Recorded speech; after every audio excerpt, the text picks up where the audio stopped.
Bonjour à tous, je suis Florent, votre spécialiste navigation, Carifi et portable audio. Aujourd'hui, je vais un petit peu quitter mes sentiers habituels pour vous présenter un nouveau produit, un overboard, un balance board. Aujourd'hui, on va l'appeler le gyropod, ça dépend un petit peu de la vidéo que vous avez regardée. On a un petit peu de tout au niveau des noms, on va le présenter aujourd'hui.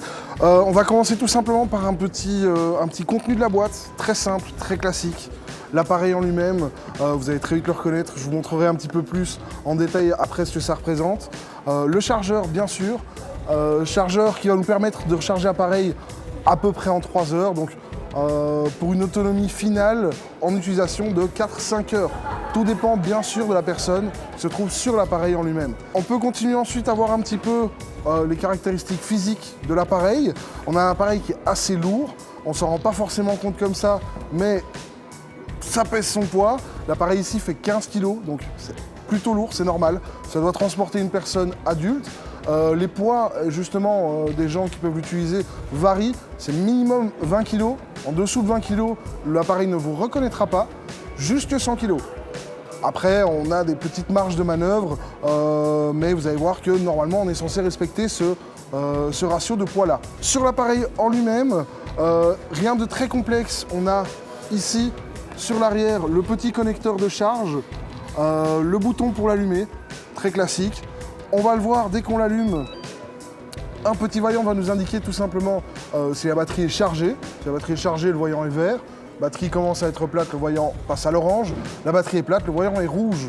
Un signal sonore nous permet aussi de se rendre compte que la batterie est plate, tout simplement. Lorsque je vais poser mes pieds tout simplement sur l'appareil, on va le voir, normalement les petites lumières vont s'allumer de manière à montrer que vos pieds sont détectés. Les deux petites parties supérieures qu'on a ici sont en fait des détecteurs qui vont ressentir vos pieds. Alors la planche se compose de deux parties qui vont pouvoir pivoter sur un main max, et c'est justement grâce à ces deux éléments qu'on va pouvoir se déplacer soit vers l'avant en inclinant ses pieds vers l'avant pour avancer, soit vers l'arrière. Même chose pour tourner, justement, c'est là que l'intérêt des deux plateformes pivotantes vont prendre lieu. C'est tout simplement, quand je vais orienter mes pieds dans un sens ou dans l'autre, là on va pouvoir tourner à gauche ou à droite, bien entendu. Mais ça, vous le verrez un petit peu mieux tout à l'heure. Je vous ferai une petite démonstration. Alors ici, je vous présente des modèles d'intérieur, entre guillemets, dans le sens où ils peuvent éventuellement fonctionner en extérieur, pas forcément prévus pour résister à l'eau, par exemple. Sur une route légèrement humide, tout à fait envisageable, mais éviter évidemment la pluie, voire même les flaques, notre ami n'aimera pas beaucoup. On a des modèles qui vont arriver, qui seront dans la gamme, dans la suite de la gamme, qui auront des roues un peu plus imposantes, qui seront un peu plus prévues pour du tout-terrain. Ici, clairement, on parle un peu plus de divertissement d'intérieur, voire de grande surface. Justement, l'occasion idéale de venir le tester chez nous. On a la surface qu'il faut pour ça, donc n'hésitez pas, on est là pour ça aussi. Bien voilà, merci beaucoup d'avoir regardé cette vidéo. J'espère qu'elle vous aura plu.